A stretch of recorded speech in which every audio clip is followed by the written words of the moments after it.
सूरज की हल्की सुनहरी किरणें जब घने जंगल के पत्तों से छनकर जमीन पर पड़ती थीं, तो ऐसा लगता था मानो प्रकृति खुद अपनी मुस्कान बिखेर रही हो। ठंडी हवा में हरियाली की खुशबू घुली हुई थी और पेड़ों के बीच से आती चिड़ियों की चहचहाहट मानो किसी संगीत का हिस्सा थी। इसी सुकून भरे जंगल के बाहरी किनारे पर एक साधारण सा लकड़हारा रहीम अपनी कुल्हाड़ी कंधे पर लटकाए रोज की तरह लकड़ियां काटने निकला था। रहीम एक ईमानदार, मेहनती और सीधा सादा इंसान था। उसका चेहरा तपते सूरज से झुलसा हुआ था, मगर उसकी आंखों में एक गहरी सच्चाई की चमक थी। वो अपने बूढ़े माँ बाप, बीवी और दो छोटे बच्चों का पेट भरने के लिए दिन भर जंगल में मेहनत करता था। उसके पास ना जमीन थी, ना ज्यादा कमाई का कोई और जरिया, लेकिन फिर भी वो कभी किसी का हक नहीं छीनता था और ना ही झूठ बोलता था। उसका भरोसा सिर्फ और सिर्फ अल्लाह पर था। उस दिन जंगल में कुछ अलग ही सन्नाटा था। आम दिनों के मुकाबले पक्षियों की चहचहाहट कम थी और हवा कुछ ज्यादा ही ठहरी हुई लग रही थी। रहीम को ऐसा महसूस हुआ जैसे कोई उसे खींच रहा हो, किसी अनदेखी ताकत की पुकार। उसने अपनी कुल्हाड़ी थामी और पेड़ों के एक झुरमुट की तरफ बढ़ चला, जहां अक्सर वो नहीं जाता था। झाड़ियों को हटाते हुए उसने एक गड्ढा देखा जो शायद हाल ही में खुदा गया था। उसके किनारे मिट्टी जरा सी उखड़ी हुई थी, जैसे किसी जानवर ने वहां सूंघते हुए मिट्टी हटाई हो। जिज्ञासा में रहीम ने मिट्टी को और हटाया, और तभी उसकी आंखें फटी की फटी रह गईं। उस गड्ढे के अंदर एक भारी भरकम बोरियां पड़ी थीं। वह झुककर एक बोरी को बाहर खींच लाया। जब उसने उस बोरी की गांठ खोली तो उसके अंदर सोने के सिक्के चमचमाते हुए निकले, असली सोना।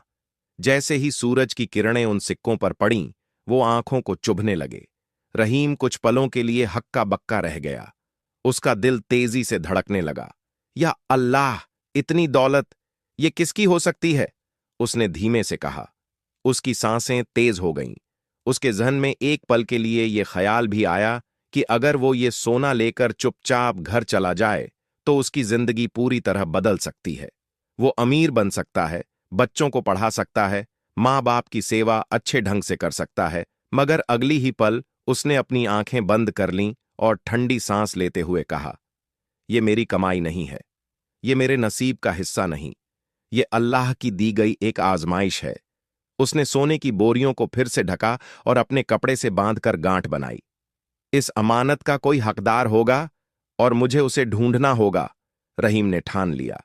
वो बोरियां उठाकर वापस जंगल से बाहर निकला। जंगल से बाहर आते आते सूरज ढलने लगा था। आसमान के रंग सिंदूरी होने लगे थे और पंछी अपने घोंसलों की ओर लौट रहे थे।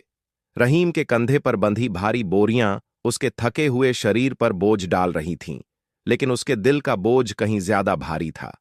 एक तरफ सोने की चमक और दूसरी तरफ ईमान की रोशनी। रहीम ने ईमान का साथ चुना था। गांव में दाखिल होते ही कुछ लोगों की निगाह उस अजीब सी गठरी पर पड़ी जो रहीम अपने साथ लिए जा रहा था। मगर उसने किसी से कुछ नहीं कहा।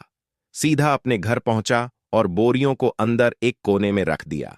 फिर नमाज अदा की और अपने रब से दुआ की, या अल्लाह, तू गवाह है, मैं बस तेरी रजा चाहता हूं, इस अमानत का सही मालिक मुझे दिखा दे। अगली सुबह रहीम गांव के चौपाल की ओर गया। चौपाल गांव की वह जगह थी जहां सभी लोग मिलते, बातें करते और फैसले लिए जाते थे। वहां गांव का मुखिया, बुजुर्ग और कई और लोग बैठे थे। रहीम ने सबके सामने खड़ा होकर धीरे धीरे बात रखी। भाइयों, मैं रहीम लकड़हारा। कल जंगल में लकड़ियां काटते वक्त मुझे जमीन में दबी कुछ बोरियां मिलीं जिनमें सोने के सिक्के हैं। मैं नहीं जानता कि वो किसके हैं, मगर ये तय है कि वो मेरे नहीं। मैं यहां आया हूं ताकि अगर किसी की अमानत खो गई हो तो वो सामने आए और सबूत दे। चौपाल में एक पल को सन्नाटा छा गया। सबकी आंखों में हैरानी थी। कुछ तो चुपचाप उसकी ईमानदारी पर दंग थे, तो कुछ के मन में लालच की चिंगारी जल उठी। तभी भीड़ में से एक अधेड़ उम्र का आदमी उठा। उसका नाम था शौकत खान। उसने गले को साफ करते हुए कहा, रहीम भाई, वो सोना मेरा है। कुछ दिन पहले मैं जंगल से अपने रिश्तेदार के घर जा रहा था। तभी डाकुओं ने मुझ पर हमला किया। मैंने डर के मारे वो सोने की बोरियां वहीं जमीन में दबा दी थीं ताकि कोई देख न ले। बाद में मुझे मौका नहीं मिला उसे निकालने का। चौपाल में कुछ लोग सहमति में सिर हिलाने लगे, मगर मुखिया चौकस था। क्या तुम्हारे पास कोई सबूत है शौकत? उसने पूछा। शौकत थोड़ा हकबकाया, मगर फिर बोला, हाँ, बोरियों पर एक खास निशान था, लाल रंग की डोरी और अंदर एक छोटा सा कपड़े का टुकड़ा जिस पर मेरा नाम खड़ा हुआ है। रहीम की भौहें सिकुड़ गईं। उसने कहा, मैंने बोरियों पर न कोई डोरी देखी न नाम, बल्कि सब बोरियां साधारण थीं, पूरी तरह झूठ की बनी हुई। चौपाल में कानाफूसी शुरू हो गई। मुखिया ने गंभीर आवाज में कहा, रहीम, कल तुम बोरियां लेकर मेरे घर आओ। हम खुद देखेंगे कि उनमें शौकत की बताई बातें हैं या नहीं। रहीम ने सिर हिलाया। उस रात वो सो नहीं पाया। उसे महसूस हुआ कि जिसने कभी ईमानदारी से एक रोटी नहीं कमाई, वह अब झूठे सबूत गढ़कर अमानत हड़पना चाहता है। अगली सुबह गांव की फिजा में एक अलग ही हलचल थी। चौपाल की ओर जाने वाले रास्ते पर औरतें, बच्चे, बूढ़े, जवान सब इकट्ठा होने लगे थे। हर कोई यह देखना चाहता था कि सोने की बोरियों पर शौकत का दावा सही निकलता है या नहीं। कुछ लोगों के चेहरे पर उत्सुकता थी, कुछ की आंखों में जलन और कुछ की निगाहों में रहीम के लिए आदर। रहीम समय पर पहुंचा, अपने साथ वही गठरी लिए जिसमें अमानत के रूप में मिली सोने की बोरियां रखी थीं। मुखिया, मौलवी साहब और कुछ अन्य जिम्मेदार लोग पहले से मौजूद थे। शौकत भी सजे धजे कपड़ों में आत्मविश्वास से भरा हुआ वहां आया, मानो पूरी दुनिया की दौलत उसे मिलने वाली हो। मुखिया ने गंभीरता से कहा, सबकी मौजूदगी में अब ये बोरियां खोली जाएंगी ताकि सच और झूठ का फैसला हो सके। रहीम ने धीरे धीरे गांठें खोलीं और 3 बड़ी बोरियां बाहर निकालीं। भीड़ सन्न थी। जैसे ही बोरियां खुलीं, अंदर से चमकते हुए असंख्य सोने के सिक्के निकले। इतना सोना किसी ने अपनी पूरी जिंदगी में एक जगह नहीं देखा था। मुखिया ने गौर से देखा, न कोई लाल डोरी थी, न कोई कपड़े का टुकड़ा, न ही शौकत का नाम। कहाँ है वो निशान? शौकत? मुखिया ने पूछा। शौकत की पेशानी पर पसीना छलकने लगा। उसकी आंखें इधर उधर भटकने लगीं। वो शायद गिर गया होगा, डोरी खुल गई होगी, कपड़ा उड़ गया होगा। वह बड़बड़ाने लगा। मौलवी साहब ने तब शांत स्वर में कहा, झूठ की बुनियाद कभी मजबूत नहीं होती शौकत। अगर ये दौलत तुम्हारी होती तो अल्लाह खुद तुम्हारा नाम इन सिक्कों पर लिख देता। शौकत के चेहरे का रंग उड़ गया। भीड़ में फुसफुसाहट तेज हो गई। झूठा निकला ये, बेईमानी से दौलत हथियाना चाहता था। मुखिया ने सख्त आवाज में कहा, शौकत, तुम्हें इस झूठ और लालच के लिए सबके सामने माफी मांगनी होगी। शौकत ने झुककर सर झुकाया। मुझे माफ करें, मुझसे बहुत बड़ी गलती हो गई। लेकिन कहानी यहीं खत्म नहीं हुई। शाम होते होते रहीम के घर के बाहर कुछ अजनबी लोग मंडराने लगे। किसी ने चुपके से उसे चेताया, भाई, शौकत की हार कुछ लोगों को हजम नहीं हुई। अब वो लोग तेरे खिलाफ कोई चाल चल सकते हैं। रहीम की आंखों में चिंता की लकीरें उभर आईं। अब ये सिर्फ एक अमानत की नहीं, बल्कि उसकी इज्जत और सुरक्षा की लड़ाई भी बनने वाली थी। रात के अंधेरे में रहा था एक डर, जो अब धीरे धीरे हकीकत बनता जा रहा था। रहीम के घर के आसपास अजनबी चेहरों की आवाजाही बढ़ने लगी थी। गांव के कुछ लोग अचानक उससे कतराने लगे थे। जो पहले उसकी ईमानदारी के गीत गाते थे, अब उसकी तरफ संदेह से देखने लगे। अगली सुबह जब रहीम बाजार से घर लौटा तो देखा उसके आंगन में 4-5 गांव वाले खड़े थे और साथ में था गांव का चौकीदार भोलू। भोलू ने कठोर स्वर में कहा, रहीम, तुम्हें मुखिया के सामने पेश होना होगा। तुम्हारे खिलाफ एक गंभीर इल्जाम है। रहीम का चेहरा सफेद पड़ गया। क्या इल्जाम? उसने शांत स्वर में पूछा। कहां जा रहा है कि तुमने ये सोना जंगल में खुद छिपाया था और अब अमानत के नाम पर सबको बेवकूफ बना रहे हो? भोलू बोला। रहीम के पैर मानो जमीन में धंस गए। कौन कह रहा है ऐसा? उसकी आवाज कांपने लगी। भोलू ने नाम नहीं बताया, लेकिन उसके पीछे खड़े कुछ चेहरे रहस्य छिपाए मुस्कुरा रहे थे। शौकत के 2 करीबी रिश्तेदार और गांव का एक साहूकार, जिसे रहीम से पुरानी दुश्मनी थी। रहीम फिर से चौपाल लाया गया। वहां माहौल बदला हुआ था। अब वह तालियां नहीं, ताने सुन रहा था। सच बताओ रहीम, कहीं ये सारा नाटक तुम्हारा ही तो नहीं? इतना सोना कोई यूं ही जंगल में छोड़ दे, ये बात गले नहीं उतरती। कहीं खुद चुराया हो और अब भगवान बनने का दिखावा कर रहे हो? मुखिया ने सबकी बातें सुनने के बाद कहा, रहीम, तुमने अब तक ईमानदारी दिखाई है, लेकिन अब तुम्हें यह साबित करना होगा कि यह दौलत सच में तुम्हें जंगल में मिली थी। अगर तुम झूठे साबित हुए तो ये तुम पर बहुत बड़ा कलंक होगा। रहीम ने गहरी सांस ली। मुखिया जी, मैं सबूत नहीं दे सकता कि यह दौलत जंगल में मिली, मगर मेरा जमीर गवाही दे रहा है। अगर आपको शक है तो आप इस दौलत को अपनी निगरानी में रख लें। मैं हर इम्तिहान के लिए तैयार हूं। मुखिया थोड़ा नरम पड़ा। ठीक है, यह दौलत अब पंचायत की अमानत रहेगी जब तक इसका मालिक साबित न हो जाए। पर फिर एक नई बात उठी। मौलवी साहब ने गंभीरता से कहा, अगर रहीम झूठा है तो अल्लाह उसे जलील करेगा, लेकिन अगर वो सच्चा है तो यकीन मानिए वो सच्चाई को साबित करने के लिए इम्तिहानों की आग से गुजरेगा। रहीम का चेहरा शांत था, लेकिन भीतर तूफान मचल रहा था। अब यह सिर्फ एक अमानत नहीं थी, ये एक इंसान के किरदार की अग्नि परीक्षा थी। रहीम उन दिनों खुद को एक ऐसे मोड़ पर खड़ा महसूस कर रहा था जहां हर तरफ संदेह, आरोप और तानों की धुंध फैली थी। वह दिन भर काम करता, लेकिन लोगों की निगाहें उसका पीछा करतीं। रात को वह दुआ करता, या अल्लाह, तू ही सच्चे और झूठे में फर्क करने वाला है, तू ही मेरी मदद कर। इन्हीं दिनों एक अजीब बात होने लगी। हर शाम जब रहीम जंगल से लौटता तो उसे लगता कि कोई उसका पीछा कर रहा है। वह मुड़कर देखता तो कोई नहीं होता, बस पेड़ों की परछाइयां और हवा की सरसराहट। एक दिन जब वह गांव के बाहर वाली पगडंडी से लौट रहा था तो एक सूफी वेशभूषा में लिपटा बुजुर्ग उसे रास्ते में मिला। सफेद दाढ़ी, सिर पर पुरानी सी जालीदार टोपी और आंखों में ऐसा तेज जो सीधे दिल तक उतर जाए। बुजुर्ग ने धीमे स्वर में कहा, सच की राह पर चलने वालों का रास्ता आसान नहीं होता बेटा। रहीम चौंका। आप मुझे जानते हैं? उसने पूछा। बुजुर्ग मुस्कुराया।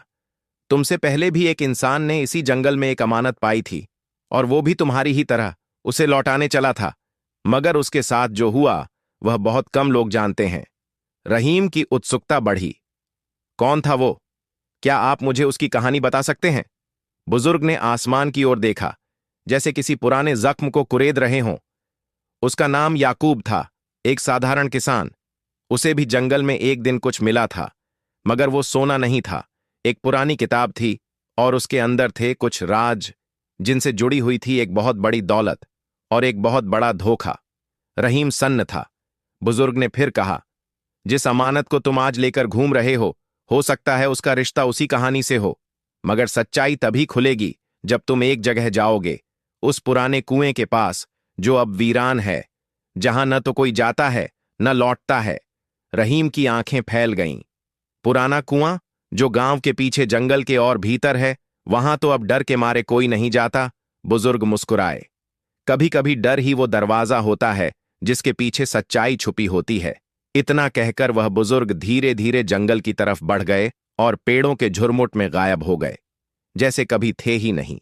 रहीम देर तक उसी जगह खड़ा रहा। अब उसके पास एक सुराग था, पुराना कुआं, और शायद सच्चाई के उस ताले की चाबी जिसे वो अब तक ढूंढ रहा था। अगली सुबह रहीम बहुत जल्दी उठ गया। गांव अभी नींद में डूबा था, लेकिन उसके दिल में एक बेचैनी थी जो उसे चैन से बैठने नहीं दे रही थी। रात की बातें अब तक उसके कानों में गूंज रही थीं। उस रहस्यमयी बुजुर्ग की आवाज, पुराना कुआं, डर के पीछे छुपी सच्चाई। रहीम ने बिस्मिल्लाह पढ़ी, एक लोटा पानी और थोड़ी सी सूखी रोटी साथ ली और निकल पड़ा उस वीरान रास्ते पर जो जंगल के भीतर उस पुराने कुएं की ओर जाता था। ये वही रास्ता था जिसे गांव वाले मनहूस कहते थे। कहते हैं वहां जिन्न रहते हैं, रात को कोई रोता है, और जो गया वो लौट कर नहीं आया।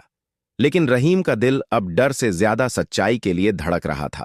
घनी झाड़ियों और कांटेदार बेलों को हटाते हुए घंटों पैदल चलने के बाद दोपहर के वक्त वह उस जगह पहुंचा। सामने था एक पुराना पत्थरों से बना कुआं, टूटा फूटा, काई जमी हुई, और उसके चारों ओर घना सन्नाटा पसरा हुआ था, जैसे वक्त वहां थम गया हो। रहीम ने इधर उधर नजर डाली। अचानक उसकी नजर कुएं की दीवार पर बने कुछ अजीब निशानों पर पड़ी। वो ताज्जुब से आगे बढ़ा और हाथ से उन्हें छूकर देखने लगा। वो निशान कोई साधारण खरोंच नहीं थे, वो किसी पुराने नक्शे या कोड का हिस्सा लगते थे। अचानक उसके पांव के नीचे की जमीन हल्की सी धंसी और एक पत्थर खिसक गया। नीचे उसे लकड़ी का एक संदूक नुमा ढांचा दिखाई दिया जो मिट्टी में आधा दबा हुआ था। रहीम ने कांपते हाथों से उसे बाहर निकाला। संदूक भारी था, जंग लगा हुआ, लेकिन उसका ताला टूटा हुआ था। जैसे ही उसने उसे खोला, उसमें से निकली पुरानी पीली पड़ी कागज की चिट्ठियां और एक धातु की प्लेट, जिस पर खुदा था, इस दौलत का असली वारिस वही होगा जो इसका लालच न करे, वरना ये अमानत उसके लिए बोझ बन जाएगी। नीचे एक नाम लिखा था, हकीम अब्दुल समी। रहीम का माथा ठनका। ये नाम उसने पहले कभी नहीं सुना था, लेकिन ये नाम उसकी राह की अगली कड़ी था। चिट्ठियों में उस दौलत का जिक्र था जो कभी एक युद्ध के दौरान छुपाई गई थी और जिसे ईमानदारी से आगे पहुंचाने की जिम्मेदारी उस हकीम को दी गई थी। लेकिन वह रास्ते में ही गायब हो गया और तब से ये दौलत लावारिस बनकर जंगल की मिट्टी में दबी रही। रहीम अब समझ गया था, ये दौलत महज सोना नहीं थी, ये एक इम्तिहान थी। जैसे ही वह लौटने को मुड़ा, उसे पेड़ों के पीछे हलचल सी महसूस हुई। वह चौंका। किसी की आंखें उस पर नजर गड़ाए थीं। रहीम की सांसें तेज चलने लगीं। पेड़ों के झुरमुट में छिपी हलचल साफ सुनाई दे रही थी। वह सावधानी से पीछे हटा। उसकी नजरें लगातार हर कोने को घूर रही थीं। तभी झाड़ियों से एक काली परछाई बिजली की तरह निकली और रहीम पर झपट पड़ी। धड़ाम! दोनों जमीन पर गिरे और उस परछाई ने रहीम के गले पर हाथ रखा। रहीम ने पूरी ताकत से उसे धक्का दिया और दूर हटकर खड़ा हुआ। सामने एक दुबला पतला आदमी था, चेहरा नकाब से ढका हुआ। कौन हो तुम? रहीम चीखा। वो परछाई पहले हंसी, फिर कहा, जिस सच्चाई को ढूंढने निकले हो वो तुम्हें जिंदा नहीं देखने देना चाहती। क्या मतलब? रहीम ने पूछा, होश में आने की कोशिश करते हुए। नकाबपोश ने कहा, तुम नहीं जानते कि यह दौलत क्या है और इसका असली सच क्या है। अगर तुमने ये चिट्ठियां और संदूक किसी को दिखाया तो न केवल तुम बल्कि तुम्हारा पूरा गांव तबाह हो जाएगा। इतना कहकर वो दौड़कर फिर जंगल की ओर भागा। रहीम उसके पीछे दौड़ा, लेकिन थोड़ी ही देर में वो साया पेड़ों के घने अंधेरे में गुम हो गया। हांफता हुआ रहीम वापस कुएं के पास लौटा। उसका मन अब और बेचैन हो चुका था। ये दौलत कोई साधारण चीज नहीं थी। इसके पीछे कई चेहरों के नकाब छिपे हुए थे। वो चिट्ठियां, वो नाम हकीम अब्दुल समी और नकाबपोश की बातों ने एक बात साफ कर दी थी। ये अमानत अब महज किसी खोए हुए मालिक को लौटाने की बात नहीं थी। ये किसी भूलाए हुए इतिहास से जुड़ा हुआ सच था। रहीम ने फैसला किया, वह इन चिट्ठियों को गांव के मौलवी साहब और मुखिया के सामने रखेगा। जो भी सच है वो अब छिपकर नहीं, सबके सामने आना चाहिए। लेकिन इससे पहले कि वह गांव लौटे, वह एक बार फिर आसमान की ओर देखकर बोला, या अल्लाह, तू गवाह रहना, मैं तेरी राह पर चलने की कोशिश कर रहा हूं, चाहे इस राह में कितने ही कांटे क्यों न हों। रहीम जैसे तैसे जंगल के उस रहस्यमयी हिस्से से निकलकर गांव की ओर लौटा। उसकी जेब में थीं वे पुरानी चिट्ठियां और मन में था एक तूफान। सूरज ढलने लगा था और गांव की गलियों में हल्की धुंध उतरने लगी थी। लेकिन जैसे ही रहीम गांव के बाहर पहुंचा, उसे एक अजीब सन्नाटा महसूस हुआ। आमतौर पर बच्चों की किलकारियां और बैलों की घंटियां गूंजती थीं, मगर आज माहौल बोझिल और भयावह था। वो तेजी से अपने घर की ओर बढ़ा, पर वहां तो चारों तरफ भीड़ जमा थी। रहीम की मां आंगन में जमीन पर बैठी थी, सिर पर आंचल डाले, चेहरे पर गहरा दुख। पड़ोस की औरतें उसे संभालने की कोशिश कर रही थीं। अम्मी! रहीम दौड़कर उसके पास गया। क्या हुआ? आप ठीक हैं? मां ने उसकी ओर देखा, आंखें सूजी हुईं, चेहरा थका हुआ।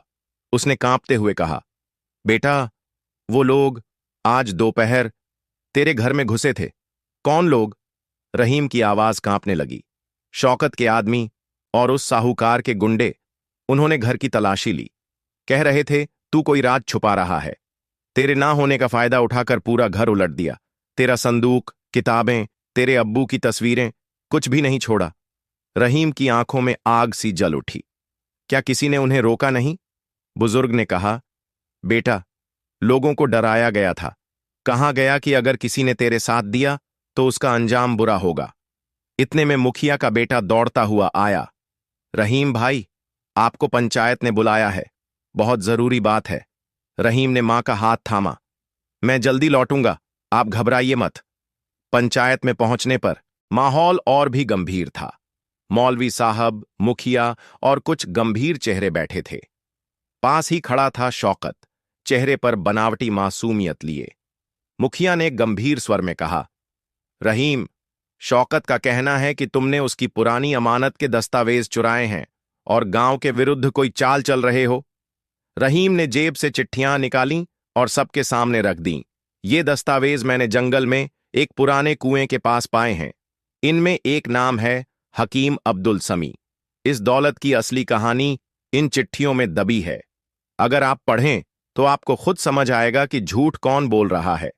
मौलवी साहब ने धीरे धीरे चिट्ठियां पढ़ना शुरू किया। उनका चेहरा पढ़ते पढ़ते गंभीर होता गया। ये कोई साधारण दौलत नहीं, ये एक गुमनाम वसीयत है। इसमें लिखा है कि ये दौलत उसी को सौंपी जाए जो इसके बोझ को समझे, न कि लालच में इसे निगलने की कोशिश करे। शौकत बेचैन होने लगा। तभी मौलवी साहब ने कहा, रहीम, मुझे लगता है अब तुम्हें इस हकीम अब्दुल समी के बारे में गहराई से पता लगाना होगा। यह नाम ही इस अमानत का असली ताला खोल सकता है। रहीम ने सिर हिलाया। मैं किसी भी सच्चाई के लिए तैयार हूं, भले वो रास्ता और भी कठिन क्यों ना हो। रहीम ने अगली सुबह ही पड़ोसी गांव नूरगंज का रुख किया। वही गांव जो पुराने दस्तावेजों में हकीम अब्दुल समी से जुड़ा बताया गया था। गांव में दाखिल होते ही उसकी नजर एक पुरानी हकीमी दवाखाने पर पड़ी। दरवाजा आधा टूटा हुआ, भीतर धूल जमी हुई, दीवारों पर पुराने इश्तेहार चिपके हुए। वहां एक बूढ़ा बैठा था, सफेद बाल, झुकी कमर, हाथ में एक पुराने तस्बीह की माला। रहीम ने झुककर सलाम किया। सलाम वालेकुम बाबा, क्या आप हकीम अब्दुल समी को जानते हैं? बूढ़ा कुछ पल चुप रहा, फिर उसकी आंखों में पानी आ गया। वालेकुम अस्सलाम बेटा, मैं उनका शागिर्द रहा हूं। नाम है सादिक। हकीम साहब अब इस दुनिया में नहीं है, लेकिन उन्होंने जाते जाते एक अमानत मुझे सौंपी थी, जिसे कभी सही आदमी मिले तभी सौंपना। रहीम की धड़कनें तेज हो गईं। सादिक ने दवाखाने की दीवार के पीछे से एक पुराना संदूक निकाला। वह संदूक उसी आकार का था जैसा रहीम ने जंगल में देखा था, लेकिन इसका ताला अब तक बंद था। बूढ़े सादिक ने कांपते हाथों से एक चाबी निकाली और ताला खोला। अंदर एक पुराना खत था और साथ ही एक दस्तावेज, जिस पर लिखा था, मैं हकीम अब्दुल समी इस दौलत को शौकत के दादा के नाम से जरूर ले आया था, लेकिन यह दौलत जंग में मारे गए सैकड़ों गरीब बेगुनाह परिवारों की थी, जो कभी इसे वापस लेने नहीं आ सके। मैं इसे किसी एक खानदान का हक नहीं मानता। इसे उसी को मिलना चाहिए जो इसे बांट सके, इंसाफ से, ईमानदारी से। रहीम की आंखों से आंसू बह निकले। सादिक ने कहा, अब समझ आया बेटा, क्यों ये दौलत तुम्हारे हाथ लगी, क्योंकि तुम उसे छुपाने नहीं, लौटाने निकले थे। रहीम ने तय कर लिया, वह ये दौलत न तो शौकत को देगा न किसी एक को। यह अमानत गरीबों, बेसहारा लोगों की है और उसी के लिए इसे इस्तेमाल किया जाएगा। गांव लौटते वक्त रहीम का मन भारी था। पुरानी चिट्ठियां, हकीम अब्दुल समी की वसीयत और वह संदूक अब उसकी जिंदगी का हिस्सा बन चुके थे। उसका रास्ता साफ था, लेकिन उस रास्ते पर चलने के लिए बहुत साहस और हिम्मत की आवश्यकता थी। वह जानता था कि यह सफर आसान नहीं होगा, क्योंकि शौकत जैसे लोग कभी भी सच को नहीं सह सकते। वह सीधे पंचायत के मैदान में पहुंचा, जहां पहले ही मुखिया, मौलवी साहब, शौकत और गांव के अन्य लोग जमा थे। एक ठंडी हवा चल रही थी और आसपास का माहौल गहरा और गंभीर था, जैसे सब कुछ किसी बड़े निर्णय की ओर बढ़ रहा हो। रहीम ने सबकी तरफ देखा और फिर खुद को संयमित रखते हुए बोला, मुखिया जी, मौलवी साहब और मेरे गांव वालों, आज मैं यहां अपनी बात रखने आया हूं। जो दौलत मुझे जंगल में मिली थी, वह एक रहस्य है और यह कोई साधारण दौलत नहीं है। गांव वाले चुपचाप उसकी बात सुनने लगे। उनकी आंखों में संदेह और जिज्ञासा दोनों थे। रहीम ने वह पुराना संदूक आगे बढ़ाया और सभी को दिखाया। यह संदूक और इसके अंदर की चिट्ठियां सिर्फ एक इतिहास नहीं बताती, बल्कि यह साबित करती हैं कि यह दौलत किसी एक व्यक्ति का हक नहीं हो सकती। यह हम सबकी अमानत है और हमें इसे सही तरीके से उपयोग करना होगा। शौकत की आंखों में गुस्सा था, लेकिन वह चुप रहा। उसकी निगाहें रहीम के चेहरे पर गड़ी थीं, मानो वह किसी खौफनाक राज का खुलासा करने वाला हो। रहीम ने चिट्ठियां खोलीं और पढ़ना शुरू किया। यह दस्तावेज हकीम अब्दुल समी का लिखा हुआ है और उसमें यह स्पष्ट कहा गया है कि यह दौलत उन बेगुनाहों की है जो कभी इसे वापस नहीं ले सके। यह उन लोगों के लिए है जिनकी तकलीफों का हमें एहसास है। मौलवी साहब ने दस्तावेज को ध्यान से पढ़ा और फिर गंभीर स्वर में बोले, यह सच है रहीम। हकीम अब्दुल समी ने इसे पूरी तरह से इंसाफ के लिए छोड़ा था। यह किसी एक व्यक्ति का नहीं हो सकता। रहीम ने सिर झुका लिया, फिर कहा, हमारे गांव में कई गरीब हैं जिनके पास जिंदगी जीने के लिए बस उम्मीदें हैं। यह दौलत उनके लिए है। हमें इसे उन तक पहुंचाना होगा ताकि यह सही मायनों में इंसाफ के हिसाब से बांटी जाए। शौकत अब फुसफुसाने लगा, तुम्हारा क्या मतलब है रहीम? क्या तुमने मुझे नीचा दिखाने के लिए यह सब किया है? मुझे तो पहले दिन से ही तुम पर शक था। तुम मेरे सामने आकर यह सब दिखा रहे हो ताकि तुम्हारी नफरत और छल को छुपा सको। रहीम ने शांत होकर जवाब दिया, मैंने कोई छल नहीं किया शौकत। यह दौलत केवल तुम्हारी नहीं थी। यह किसी भी व्यक्ति की नहीं हो सकती जो सिर्फ अपनी ताकत और लालच के लिए इसका उपयोग करे। तुम्हारी जिंदगी की सफलता झूठ और छल पर नहीं बल्कि सच्चाई और मेहनत पर होनी चाहिए। गांव में एक सन्नाटा छा गया। सबकी आंखों में सवाल था, लेकिन रहीम का दिल साफ था। उसने शौकत की ओर देखा और फिर मुखिया से कहा, मुखिया जी, मैं आपसे निवेदन करता हूं कि यह दौलत उन लोगों को दी जाए जो वाकई जरूरतमंद हैं, ताकि यह समाज के लिए एक मिसाल बने। मुखिया ने गहरी सांस ली और फिर बोले, रहीम, तुम्हारा रास्ता सही है। तुम्हारे द्वारा दिखाए गए रास्ते से ही हम सभी को इंसाफ मिलेगा। यह दौलत अब गांव में जरूरतमंदों तक पहुंचेगी और हम इसे सच्चे हकदारों तक पहुंचाने के लिए एक समिति बनाएंगे। शौकत ने चेहरे पर गुस्से की लकीरें खींची, लेकिन उसे हार स्वीकार करनी पड़ी। ठीक है, उसने चिढ़ते हुए कहा, पर याद रखो, जो तुमने किया है वो हमें भुगतना पड़ेगा। रहीम ने सिर झुका लिया और फिर कहा, मैंने जो किया वो सिर्फ एक इंसान होने के नाते किया। मैं किसी से भी ऊपर नहीं हूं। मुझे अल्लाह पर भरोसा है और यही मेरी ताकत है। गांव वालों ने इस फैसले को मंजूर कर लिया और धीरे धीरे एक नई शुरुआत हुई। रहीम ने अपना जीवन अब सिर्फ एक नई राह पर नहीं बल्कि समाज की सेवा में समर्पित करने का प्रण लिया। यह कहानी सिर्फ दौलत की नहीं बल्कि इंसानियत और सच्चाई की थी।